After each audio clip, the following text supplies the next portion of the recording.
Ternyata di balik meja itu ada sebuah hal yang tersembunyi.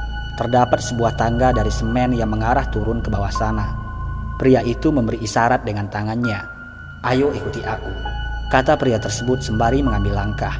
Dia lantas mulai berjalan menurun ke bawah sana dengan membawa sebuah lampu minyak. Cindy yang tidak punya pilihan pun segera menurut. Dia sedikit berlari karena takut ketinggalan jauh di belakang. Benar sekali, ternyata itu adalah sebuah ruangan bawah tanah yang tersembunyi. Dinding-dinding lorong itu terbuat dari semen. Lorong itu mengarah lurus ke ujung sana, seakan tak berujung. Tidak ada cahaya penerang lain yang terlihat selain daripada cahaya lampu minyak yang sedikit redup itu. Ruangan tersebut tampak begitu gelap. Suasana begitu mencekam. Hawa terasa panas dan pengap. Tidak ada yang terdengar selain daripada suara dentuman mereka yang berjalan menerobos lorong gelap yang seakan tiada berujung. Pria misterius itu terus mengarah ke depan sana, memimpin perjalanan. Sekitar 5 menit kemudian, terlihat ada sebuah persimpangan jalan, kiri dan kanan. Pria itu kemudian berbelok ke arah kanan mengikuti lorong gelap yang membentang panjang ke ujung sana. Beberapa menit berjalan, lorong gelap itu pun berakhir dengan sebuah tangga semen yang mengarah turun ke bawah sana. Sepertinya ada sebuah ruangan yang tersembunyi di sana. Berbagai rasa mulai datang menghujamnya.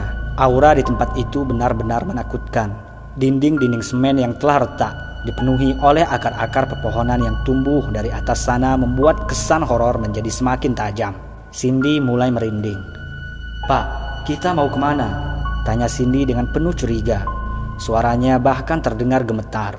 "Ikut saja, nanti kau akan tahu sendiri," balas pria tersebut dari arah depan tanpa menoleh dan terus melangkah. Cindy menjadi curiga dan juga takut. Dia segera berlari kembali menuju lantai atas dengan penerang cahaya dari ponselnya.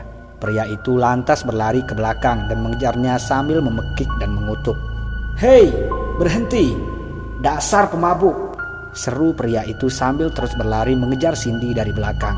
Saat ia mengintip ke belakang, pria misterius itu terlihat sudah semakin dekat dengannya. Dengan kaki yang pincang itu, Cindy berusaha untuk mendaki satu persatu takkah anak tangga yang mengarah naik ke lantai 2.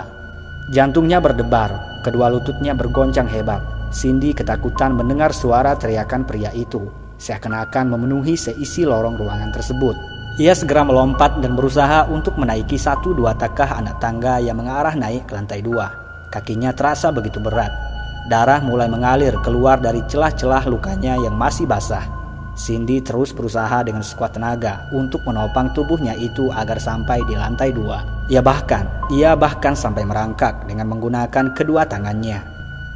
Tinggal 1 langkah lagi, tiba-tiba ia melihat ada cahaya terang yang terpancar dari ujung lorong lantai 2 tersebut. Saat ia melongakkan kepalanya ke atas sana, terlihatlah ada belasan orang yang berjalan menggunakan lampu-lampu minyak. "Ya Tuhan," Cindy menjerit. Ternyata orang-orang itu adalah para penumpang yang menyeramkan di dalam bus tadi. Pria yang mengenakan baju hitam itu berada di posisi paling depan. Cindy langsung berputar mundur dan turun kembali ke lantai bawah. Saat ia berpaling ke belakang, tiba-tiba saja pria itu sudah berada di depannya. Ia memukul kepala Cindy dengan sebilah balok kayu. Cindy pun terjatuh dan tidak berdaya lagi untuk berlari. Pria itu langsung menggotong tubuhnya yang penuh darah itu menuju lantai bawah dan membawanya berjalan hingga ke ujung lorong. Penglihatannya berubah menjadi remang dan buram. Darahnya terus bercucuran membasahi lantai. Dari kejauhan, terlihat para penumpang yang misterius itu berjalan jauh di belakang sana menyusul mereka dengan perlahan-lahan. Cindy tak sadarkan diri. Dia pingsan. Kepalanya terasa sakit. Ia tak bisa melihat dengan jelas. Sekelilingnya masih tampak buram. Namun semua itu tidak berlangsung lama. Perlahan-lahan semuanya kembali membaik. Ia sungguh begitu kaget. Ternyata saat itu dia sudah berada di dalam sebuah penjara besi yang penuh darah. Bau busuk tercium di mana-mana. Sisa-sisa tulang manusia dan para binatang tergeletak begitu saja di dalam parit kecil yang berada di tepi ruangan. Sepertinya ruangan itu adalah tempat pembantaian yang sungguh begitu sadis. "Tolong! Tolong!"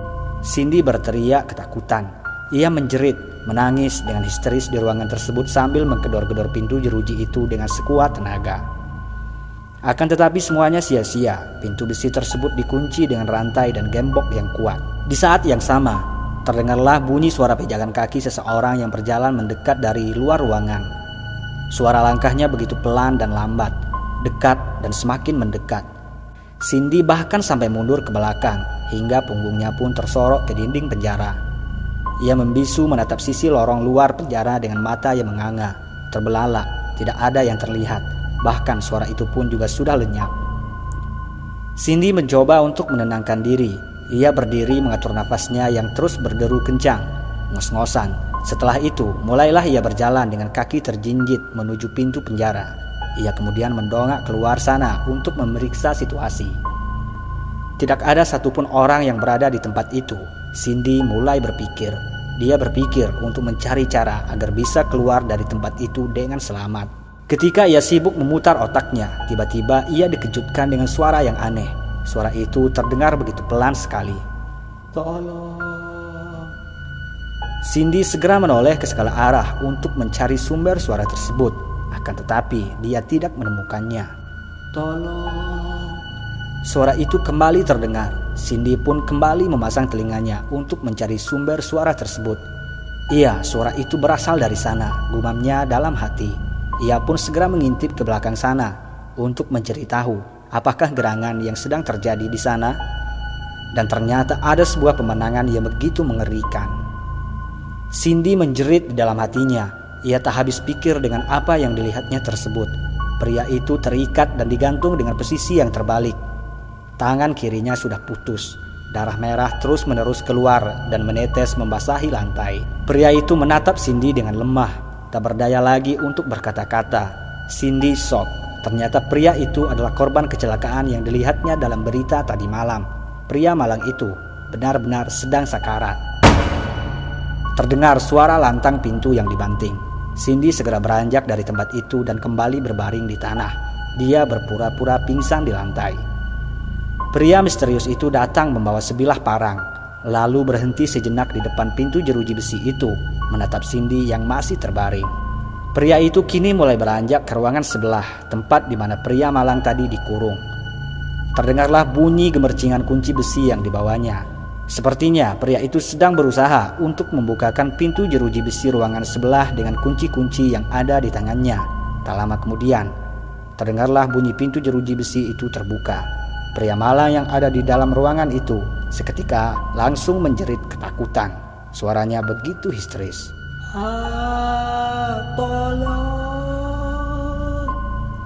Jeritannya semakin keras memenuhi ruangan di bawah tanah.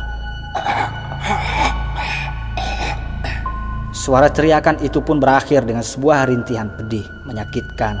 Setelah itu, tubuh pria malang tersebut pun tidak bergeming sedikit pun. Cindy segera bangun dan kembali mengintip dari lubang kecil itu. Dia shock. Pria malang itu tewas mengenaskan dengan kepala yang terlepas dari lehernya. Darah merah bercucuran memenuhi lantai. Psikopat yang kejam itu mulai memotong-motong tubuh pria malang tersebut, lalu memasukkan potongan-potongan itu ke dalam sebuah keranjang.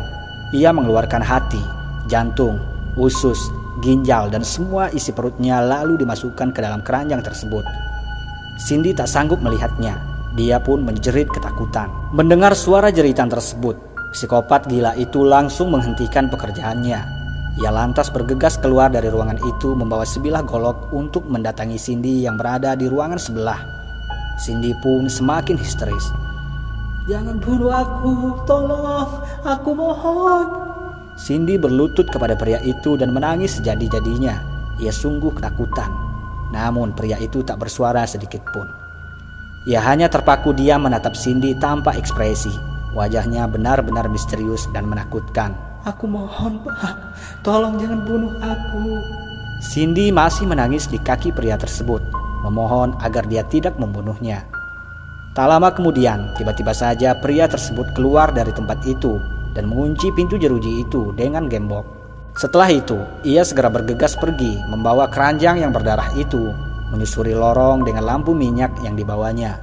Suara langkah kakinya terdengar nyaring memenuhi ruangan, semakin lama semakin pelan, hingga akhirnya suasana pun kembali menjadi hening dan sunyi. Melihat peluang tersebut, Cindy pun tak mau menyia-nyiakannya. Ia segera bangun dan menyalakan ponselnya untuk mencari sesuatu yang ada di dalam ruangan tersebut. Sial sekali, ternyata dia tidak menemukan apapun. Waktu Cindy semakin menipis. Tidak lama lagi, para kanibal yang sadis itu pasti akan kembali untuk menyembelihnya dan memasukkan potongan-potongan tubuhnya itu ke dalam keranjang untuk dimasak. Cindy pun semakin panik. Dia tidak ingin mati di tempat kotor itu tanpa makam dan tanpa diketahui oleh siapapun. Dia tidak rela membiarkan tubuhnya menjadi santapan empuk bagi para kanibal yang gila itu. Meski rasa takut terus menghimpitnya, namun Cindy tak mau menyerah. Ia kembali berputar-putar di ruangan itu mengandalkan cahaya ponselnya yang hampir padam tersebut dan memeriksa semuanya dengan penuh teliti. Dia membuka matanya lebar-lebar. Pelan-pelan dia menyapu ruangan itu. Sekali lagi dia tidak menemukan apapun. Lantai ruangan itu penuh dengan debu-debu dan sebagian lumpur. Ketika ia hendak berputar ke belakang, tiba-tiba saja ada yang terasa mengganjal kakinya. Dia segera meraba benda tersebut untuk mencari tahu apakah gerangan yang sedang mengganggu langkahnya tersebut.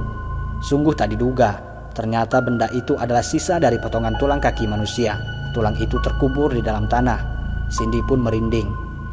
Jantungnya semakin meledak, keringatnya mengucur deras dari kepala hingga wajahnya.